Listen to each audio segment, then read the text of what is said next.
Day 50 na tayo sa ating 60 days of basic networking. Let's do this!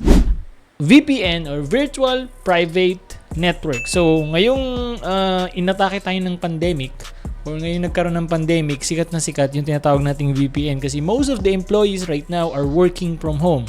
Right? So, karamihan sa atin are working from home for more than a year now. Well, before it happens, usually yung ibang company naman nag-e-employ or meron na talagang policy ng working from home.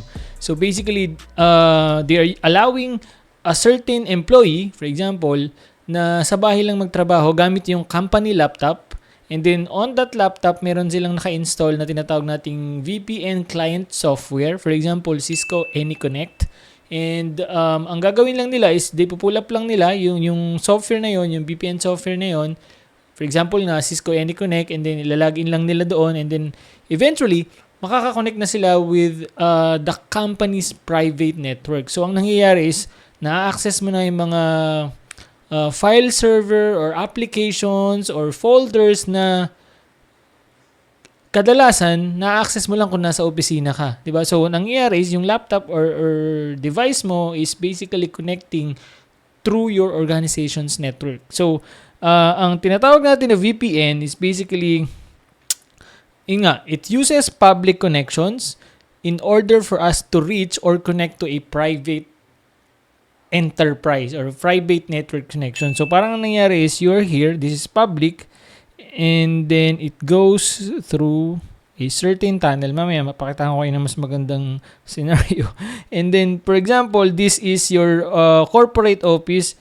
And then inside that, you were able to build a secure connection. Encrypted yon. Ibig sabihin, even if someone tries to sniff the packet, hindi nila yun mababasa kasi nga, or hindi nila yun ma-hack, or for example, hindi nila ma-decrypt kasi that's are encrypted. Okay? Now, VPN or Virtual Private Networks allows it can be one site to another site. For example nga, yung branch office connecting to the main office. Yung office mismo what we call site-to-site VPN. We're gonna talk about the different types in the next video. Pero there are two common types. So yung site-to-site, which is you're connecting a site, for example, a branch, and then to another site, or for example, your headquarters or main office via public connections. And then you are creating a tunnel that encrypt the data that goes through the VPN. In short, diba? Or we can have a remote access VPN wherein, yun nga, katulad na nabanggit ko kanina, yung mga users naman, ang binibigyan natin ng virtual private connections para makakonect even though nandun lang sila sa bahay nila, which mostly happening today during the pandemic. Diba? So, minsan ba, for example, you're working right now from home. Naisip mo ba kung paano nangyari na, for example, meron kang laptop na provided ng company. Okay naman kahit sarili mong laptop if they are providing you a VPN software, for example, pagka hindi ka nakakonect dun sa VPN, hindi mo na-access yung mga folders or programs or files na supposedly dapat sa company lang. Diba? Now, if you use or if you log into your VPN software, for example, na Cisco AnyConnect, na-access mo na parang nandun ka lang din sa opisina. So, that's basically the power of VPN, meaning it allows your normal internet connection to connect to your company or corporate office via secured tunnel na tinatawag. So ang nangyayari is nagkakaroon ng virtual tunnel on those endpoints, for example on your device, to a VPN server or VPN concentrator natin na tinatawag, and then it encrypts the connection. Does that make sense?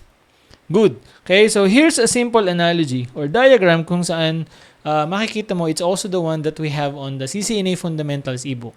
So as you can see here, we are showing the two different types or two common types of VPN, which is what we call site-to-site VPN and then remote access VPN. So we're gonna dig deeper with these two types in the next video. Pero for now, here's the basic concept. Okay, so kapag ka site-to-site, we are connecting one site, for example, this branch, into the corporate office.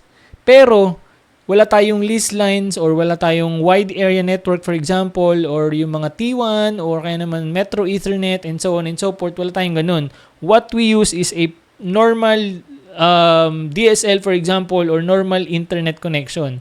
Ang nangyayari lang is we do configure a virtual tunnel katulad nga nung nabanggit ko kanina so that we can connect this network to the network that we have in our corporate that passes through the public internet into an encrypted tunnel. So, anong nangyayari? Meron tayong VPN concentrator or VPN device dun sa corporate natin which are, kumbaga, decrypting the traffic from the site into the corporate.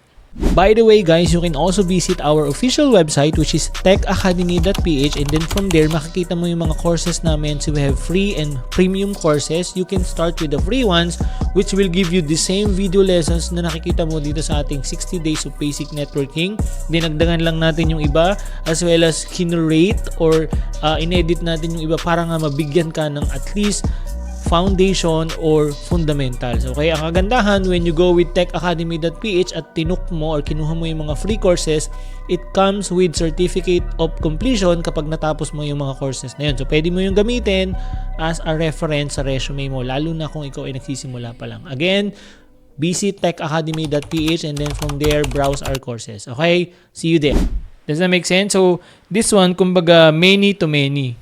Or kasi you can, for example, ang network mo dito sa branch na to ay 10.10.10.0/16.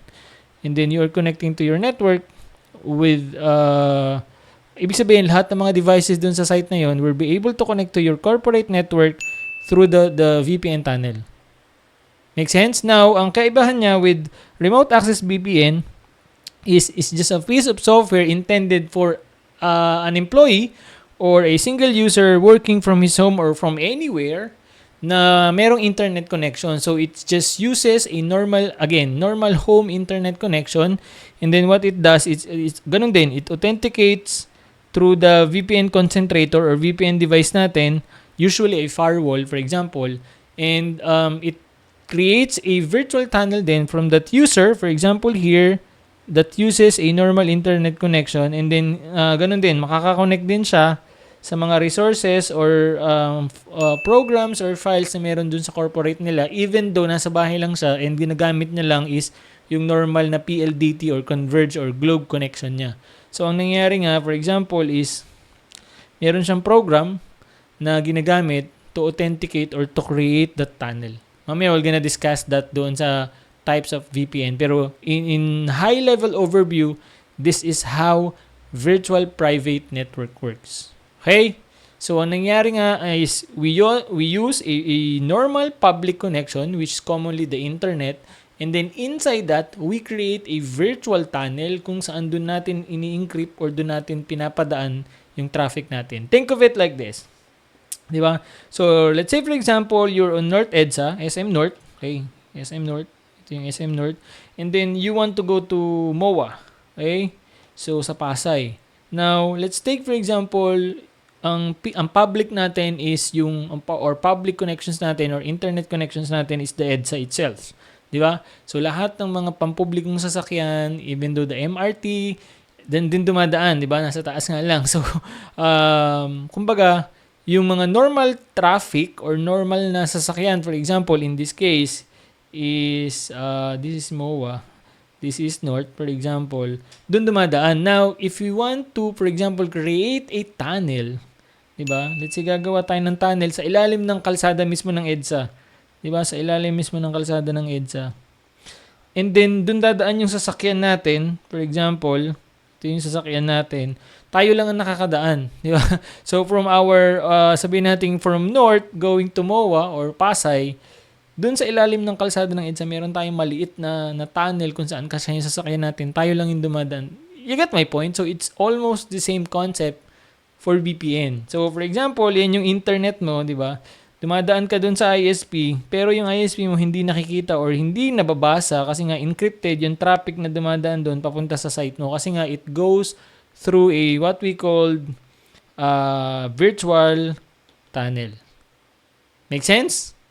Very good. So, in the next video, we're gonna talk about these two different types of VPN na common in terms of CCNA.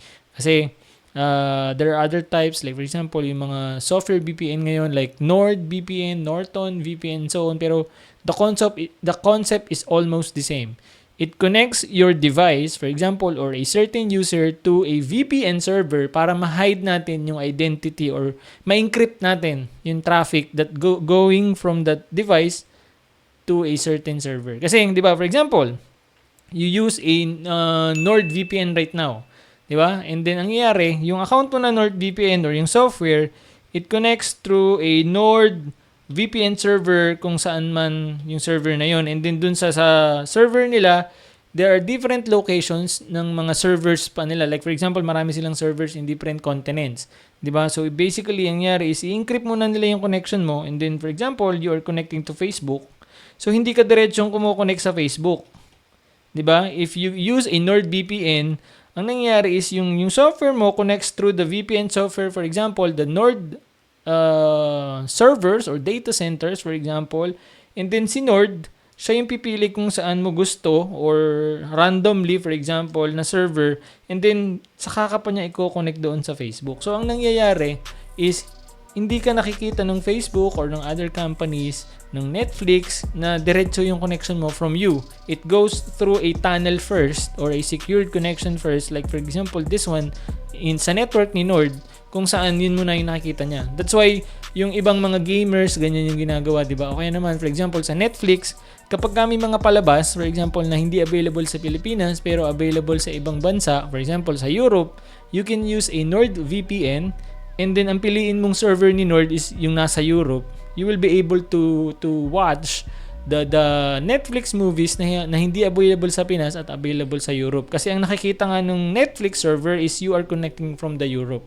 Because yun yung pinili mo on the NordVPN server. Does that make sense? So, basically, hinahide niya yung connections mo and ini-encrypt niya yung traffic. Okay? We're good. Very good.